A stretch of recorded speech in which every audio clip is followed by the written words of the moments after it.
하나님은 예수 믿고 성령으로 거듭난 성도들이 영에 대하여 바르게 알고 대처하기를 원하십니다. 우리 성도들은 육적이면서 영적인 존재이기 때문에 영에 대해서 모르면 안 됩니다. 영적 세계도 밝게 알아야 됩니다. 영적 세계에서 밝게 아실 분은 카리스마로 영적 세계를 장악하는 법 책을 읽어보시기 바랍니다. 하나님의 인도와 그분의 지시는 모두 사람의 마음 안에 있는 영 안에 이루어집니다. 사람의 영이 기능을 모른다면 결코 하나님의 성령과 동역할 수 없습니다. 더욱이 성령께서 자신 안에서 나타나는 것인지 밖에서 임재하는 것인지 구분할 수 없게 된다면 결국 영을 쫓아 행하지 못하고 이성을 쫓아 행하게 됩니다. 많은 분들이 성령께서 밖에서 임재하는 것으로 알고 있습니다. 그래서 밖에서 성령을 받으려고 하기 때문에 자신의 마음 안에 관심이 없습니다. 그래서 영적으로 변하지 못하는 겁니다. 하나님 말씀 가운데 우리는 영의 생명이 무엇인지 또 그 안에 어떻게 행하는지를 알게 됩니다. 고린도전서 2장 11절은 사람의 사정을 사람 속에는 영에는 누가 알리고 하는 바랍니다. 그리고 오직 사람의 마음 안에 영만이 사람의 사정을 알 수 있습니다. 하나님의 사정도 성령님만이 아십니다. 오직 하나님의 성령으로 이것을 우리에게 보여주시니 성령 모든 것과 하나님의 기쁨까지 통달하시느라. 고린도전서 2장 10절. 그래서 하나님을 알 수 있는 사람이 없고 오직 하나님께로 오신 성령님만이 사람의 영의 중간 역할을 통해 하나님과 그분의 마음을 믿는 이에게 나타내 보일 수가 있습니다. 사람의 영은 성령을 받아들이는 사람의 기관입니다. 성령은 사람의 영을 통해 생각 속에 진리를 나타내시고 진리를 깨닫게 하시고 하나님을 알도록 사람을 가르칩니다. 성령은 사람의 마음 안에 있는 영에서 나타나는 겁니다. 또한 바울은 우리가 세상의 영을 받지 아니하고라고 말합니다. 대부분 사람들은 세상에도 세상의 영이 있다는 걸 모릅니다. 그 세상의 영은 뭐예요? 귀신입니다. 그건 세상 물질적인 것만으로 생각해보면 세상에도 세상의 영이 있다는 걸 모릅니다. 우리 속에 하나님의 성령이 일하지 않으면 세상의 영과 그릇된 영, 마귀 영을 쫓는 영들이 일하게 됩니다. 사람의 마음은 영을 담는 그릇이기 때문입니다. 성령이든 마귀의 영이든 사람의 마음에 자정하는 겁니다. 성령은 예수를 믿고 마음에 영접해야 자정합니다. 그러나 마귀는 영접의 과정이 없어도 마담의 죄악으로 사람의 마음에 자정하는 것입니다. 하나님의 사정에 대해 성령과 동역하는 방법 모르고서야 어찌 악한 영들을 대적할 수 있으며 어찌 그것들을 우리 영 안에 들어오지 못하게 할 수 있단 말입니까? 그래서 성도는 말씀과 성령으로 자꾸 깨닫고 체험해가지고 영안을 열고 영적 세계를 바로 분별해가지고 바르게 인도하고 바르게 따라가야 됩니다. 사람의 자신의 생각을 걸어 잠그고 세상적인 사상과 관념을 상관치 말아야 하듯이 세상의 영을 거절하고 그것을 영에 미치지 않게 해야 됩니다. 그러면 크리스찬이 자신의 마음 안에 있는 영의 기능을 바르게 알아야 영들을 바르게 분별할 수가 있습니다. 종말이 가까울수록 귀신들은 자신들의 마지막에 가까웠음을 알고 더욱 악랄하게 날뛰고 있기 때문입니다.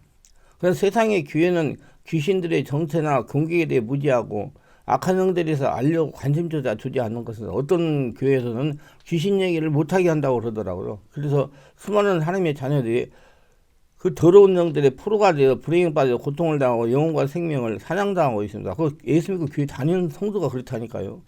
예수 믿고 교회에 들어와 믿음 생활 하는데 영적인 면에 무지해가지고 귀신들의 공격으로 우울증이나 정신문제나 불면증이나 공황장애나 귀신짐의 현상으로 고통당하는 크리스천이 다수가 있습니다. 알고 보면요. 그들을 그대로 방치한다면 그들의 영혼을 문명을 아는 것은 어렵지 않습니다.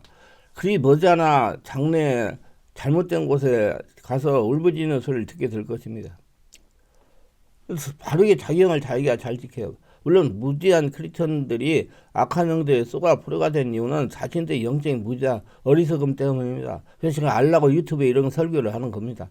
그러나 교회 지도자들이 귀신의 공격에 대해 아무런 가르침이나 교훈은 없었기에 속수무책으로 당한 겁니다. 몰라가지고. 성도들은 목사님이 가르쳐준 것만 알아요. 모르더라고. 제가 책을 많이 쓰잖아요. 그래서 우리 책을 쓰고 우리 성도들에게 몇 분에게 그 교정을 해가지고 알려줬어요. 그랬더니 나중에 받아보니까 내가 가르쳐 준 것은 아는데 가르쳐 주지 않은 건 몰라요. 잘못됐다고 써놨더라고요. 맞는데. 그래서 우리 성도님들은 목사가 가르쳐 준 것만 하는구나 그렇게 생각했어요. 우리 한국교회 말씀을 해석하여 설교하고 교육하는 것은 발전이 되어 있습니다. 그러나 영적인 보이지 않는 영적인 면의 역사에서는 전문한 상태로도 관이 아닐 겁니다. 왜 이렇게 됐을까요? 영적인 역사는 보이지 않기 때문에 관심을 갖지 않은 겁니다. 영적인 분야에 관심을 가지고 책을 낸다든지 집회를 한다든지 하면 생소하기 때문에 받아들이지 않고 대적하는 것이 보통이기 때문입니다. 성도는 하나님의 군사예요. 하나님의 영입니다. 영이신 하나님의 군사가 영적인 무지하에 어찌 영적인 전쟁을 할 수 있겠습니까? 그래서 여기에서 성령께서 역사하는 기적과 귀신들이 일으키는 이적에 대해서 분명한 잣대에 대해서 생각하고 싶습니다. 귀신 역사, 성령 역사 비슷하기 때문에 그래요. 많은 이들이 놀라운 이득을 일으키는 사건만 생기면 죄다 성령 역사로 생각하기 쉽습니다. 그만큼 영적인 분야에 무지하기 때문이요. 성령 역사와 귀신 역사를 분별하는 기준은 명확하지 않기 때문입니다. 한마디로 살아있는 영적인 역사에 체험이 있는 목회자가 많지 않기 때문에 바르게 알아야 그런 귀신적 놀라운 이적과 기적을 일으킬 수 있습니다. 성경을 보세요. 모세의 지팡이를 던져 뱀이 되자 바로의 수술자들도 자신의 지팡이를 더 뱀으로 변하게 했습니다. 모세가 애굽의 강을 피로 물들이자 자신도 따라했으며 먼지로 이를 만드는 것까지 집요하게 따라가고 있었습니다. 그렇다면 이들도 하나님의 능력만큼 아니지만 상당한 경지의 영적 능력을 가지고 있음이 틀림없습니다. 그러므로 기적과 이적을 일으킨다고 죄다 성령 역사라고 생각한다면 꼼짝없이 이들의 소금에 넘어갈 겁니다. 저는 25년이란 세월 동안 성령 치유 개별 사역이었습니다. 성령 사역과 임재가 되어 영적인 상태에 이르면 귀신 역사, 성령 역사 비슷하게 일어납니다. 이런 역사가 비슷하여 일반적인 사역사는 성도는 구분하기가 쉽습니다. 저같이 오래 해봐가지고 해본 사람이야 이제 성령 역사, 귀신 역사 구분해가지고 치유를 하죠. 쉽게 설명하면 점치는 무당집의 과거의 일을 소상하게 알고 있는 걸 그리 놀랄 만한 일 아닙니다. 그리고 구슬하고 푸닥거리를 통해 환자를 낫게 하며 무당이 버선발로 시퍼리게 나르는 다크를 타는 광경은 보는 일을 입을 다물지 못하게 합니다. 우리나라만 그런 게 아니에요. 힌두교의 축제나 서아프리카 부두교의 축제에 가보면 사람들이 쇠갈고로 살아있게 궁중에 매달리거나 활활 타는 숯불에 맨발로 받고 지나간다고 합니다. 그래서 이들이 화상을 입지 않거나 피가 뚝뚝 떨어져도 고통을 전혀 느끼지 못한다고 합니다. 그렇다면 이들의 능력은 어디에서 오는 것입니까? 당연히 악한 영이 주는 기적과 이적의 현상입니다. 그리고 기적이나 이적이 죄다 성령께서 일으키는 전능이라는 착각을 하지 말아야 됩니다. 그렇다면 성령이 행하는 기적과 귀신이 행하는 이적은 똑같을까요? 아닙니다. 성령이 행하는 이적은 영원 구원과 하나님의 영광을 드러내며 하나님 나라를 확장하는 데 한정되어 있습니다. 성령의 역사를 체험하면 살도록 성도가 영적으로 변화가 되는 것입니다. 예수님이나 사도들과 제자들이 복음을 전하면서 죽은 자를 살리고 귀신을 쫓아내고 맹인의 눈을 뜨게 하고 안진병을 일으키고 수많은 불치병을 고쳤습니다. 그러나 이는 죄다 영원구원에 한정한 기적일 뿐입니다. 그에 반해 귀신들이 일으키는 기적과 이적들은 영혼과 하나님 나라를 확장하는 것이 아니라 자신들의 호기심을 불러일으키고 놀라게 하고 사실을 추종하고 따르게 하는 일들입니다. 성경에 베푸시는 예언은 주로 주변 사람들이 싫고 그런 상황을 알려주거나 유익을 구하는 일에 대해 결코 말씀하지 않습니다. 저는 성도들이나 목회자들이 예언을 들려달라고 하면 직접 자신 안에 임재하신 성경의 문의에 알아내라고 합니다. 여러분 예언을 저한테 들어도 다시 본인이 기도해가지고 성령께 확증을 받아야 돼요. 그렇기 때문에 자기가 스스로 자기 문제를 하나님께 기도해가지고 받아내는 거예요. 현명한 거예요. 우리가 바라야 할 것은 호기심을 만족시키거나 세속적인 유익을 바라는 예언들은 죄다 귀신들이 하는 분야입니다. 그러나 귀신들은 목회자나 기도원장 등의 머리를 타고 앉아서 속여서 자신들의 말에 귀에다 솔깃한 말을 넣어주고 있으며 말하자면 이들이 바로 거짓 예언자인 셈입니다. 요즘 집에서 성령이 운행하시는 현상으로 사람들이 뒤로 넘어지거나 퍼포먼스를 하고 있는 곳이 있습니다. 그러나 이 같은 현상으로 영혼이 구원되는 일이 없고 하나님 나라가 확장되지 않습니다. 저는 성령 사역을 25년 이상 했어요. 그런 현상을 일으키고 체험한다고 성도가 변하지 못합니다. 저는 이제 살아가는 사람이 영혼이 하늘나라 천국이 돼가지고 지금도 이 땅에서 하늘나라이고 영원한 천국에 가는 그런 복전자들을 한 사역을 해요. 숫자 지연에 연연하지 않고. 성령의 역사 생명의 말으로 성도가 영적으로 변화되는 겁니다. 바르게 알아야 할 것은 자신이 진리의 말씀을 깨닫는 것, 말씀의 비밀을 깨닫는 만큼씩 영적으로 깊어진다는 겁니다. 그래서 성령으로 진리의 말씀을 깨달으면 하늘나라가 되는 거예요. 이런 이상한 역사는 죄다 호기심에 만족하고 놀라게 하는 일에 불과합니다. 자기 영혼의 치유와 하늘나라가 되는데 아무 효과가 없어요. 당연히 이는 성령의 능력이 아니라 다른 영의 역사라 볼 수가 있습니다. 에베시아 금가루가 떨어지며 지폐에서 보석이 떨어지고 금리빨이 이말감이 변한 사실이라면 성령의 역사 아닌 다른 영의 역사가 분명합니다. 그 외에도 귀신들 놀라운 이적과 기적의 현상을 얼마든지 일으킬 수 있습니다. 그러나 이 같은 사건들을 죄다 사람들을 놀라게 하고 호기심을 충족시키는 사건일 뿐입니다. 그뿐만 아니라 귀신들 질병에 대한 치유도 일으킵니다. 그러나 이는 진정한 치유가 아니라 그를 포로 잡아두기 위한 덫일 뿐입니다. 또한 귀신을 죽게 하는 것에만 치중하면 안 된다는 겁니다.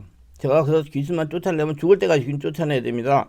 내가 하늘나라가 되어야 귀신이 떠나가는 겁니다. 그렇게 자꾸 말씀드리는 거예요. 그래서 저는 그 사람 한 사람한테 하늘나라가 되는 일에 집중해가지고 사역을 합니다. 성령이 역사하시면 귀신을 축출하는 사건도 벌어질 수가 있어. 그러나 입에서 나오는 기침이나 침, 하품, 구토, 트림 등은 악한 귀신이 나가는 현상이고 얼굴이 찌그러지거나 몸을 뒤틀리거나 소리를 지거나 나가는 것도 있을 수가 있습니다.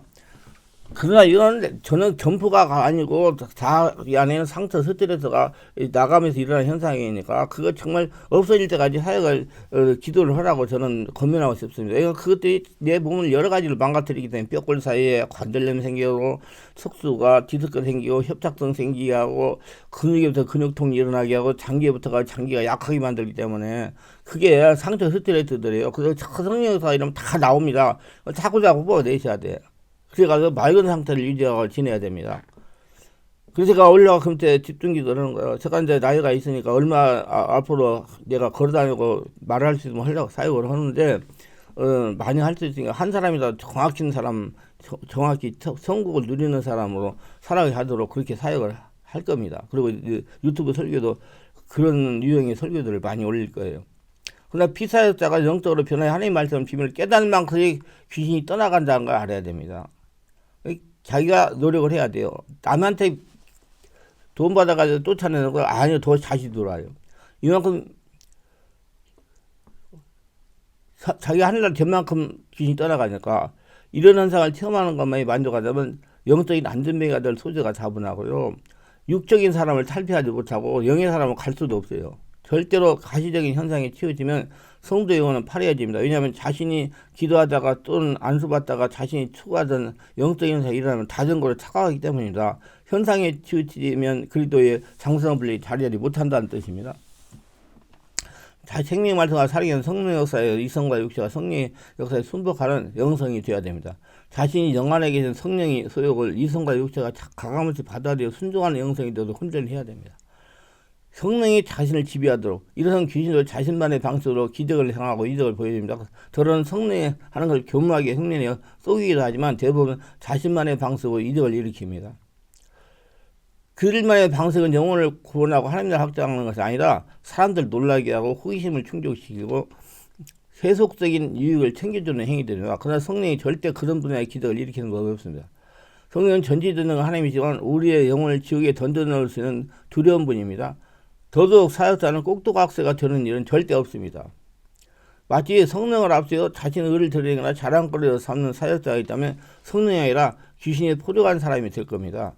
성령의 말씀과 성령 역사가 성도를 장악하여 영적인 의미로 변화하는 게 목적을 두고 사역을 해야 됩니다.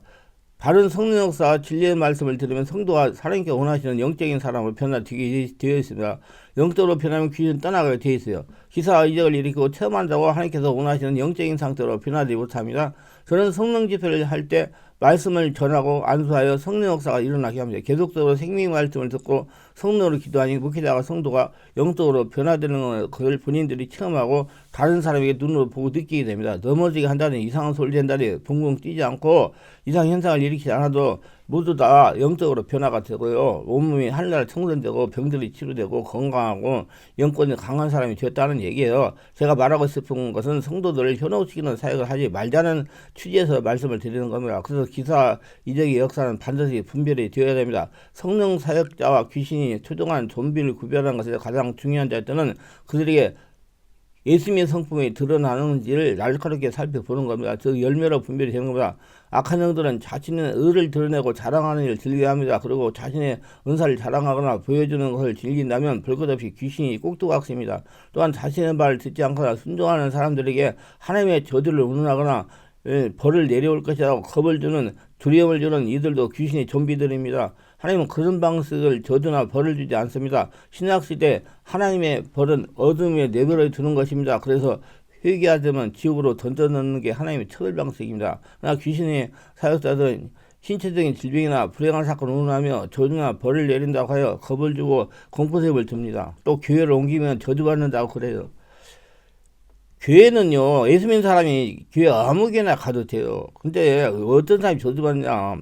예수를 믿다가 절에 간다든지 남녀호랑 방탕교를 믿는다든지 여호와 증인한테 간다든지 그 다음에 신천지에 간다든지 이럴 때 저주를 받는 것입니다. 교회에서 교회 옮기는 건 저주 안 해요. 예수님이 다 주인이기 때문에 그걸 알고 자기네 교회 떠나면 저주받는데 이건 절대 있을 수 없는 일이에요. 그러니까 성령 사역을 빙자해 가지고 여러 가지 물질을 요구하는 것을 보면 그것도 좀 분별해 볼 필요성이 있어요. 헌금은 물론 헌금을 해야지 그것도 유지가 하고 그러죠. 그리고 키워사역, 초사역은 굉장히 힘이 많이 듭니다. 그렇기 때문에 성도분들이 알아서 헌금을 하셔야 돼요. 그렇게 해서 자발적으로 헌금을 하게 해야지 뭐 이렇게 돈을 자꾸 요구한다면 좋지 못한 거예요. 종말이 가까울수록 악한 영들은 광명한 천사수 하크 이적과 기적을 보여주며 하나님의 자녀를 넘어뜨리고 있습니다. 그러나 성령이 주시는 지혜가 없으면 악한 영에 무지하고 어리석어서 수많은 하나님의 자녀들이 귀신이 쳐놓은 덫에 받고 영혼의 생명을 사냥당하고 있는 것 사실입니다. 나 자신도 성령이 주시는 지혜인 분별리가 없다면 순식간에 이들의 포로가 될지 모릅니다. 그러므로 정신을 차리고 깨어서 항상 기도하여 그들의 공격을 막아내야 될 것입니다. 그래서 성령이 충만해야 돼요. 예수님과 성령을 거듭난 성도는 영적인 분별이 무엇보다도 필요합니다. 성도는 영적인 존재예요. 영이신 하나님의 군사들입니다. 하나님의 군사임이 영적인 존재인 성도가 영들을 보지 못하고 분별하지 못하는 살아있다거나 죽은 사람이 다름이 없는 것입니다. 기도합니다. 오늘도 저희 설교 끝까지 들어오신 분들 축복하옵소서. 특별하게 구독, 좋아요, 알람 설정 공유하신 분들 특별히 축복하옵소서. 성령으로 세례받고 영의 눈이 열리고 귀신들이 피해를 당하지 않고 귀신을 더러운 길을 쫓아내며 승리하며 살아가게 하옵소서. 평생 하나님의 성도인이 되어 하나님께 동행하며 하나님의 복을 거둬들이며 살아가게 하옵소서. 예수님 이름으로 기도합니다. 아멘.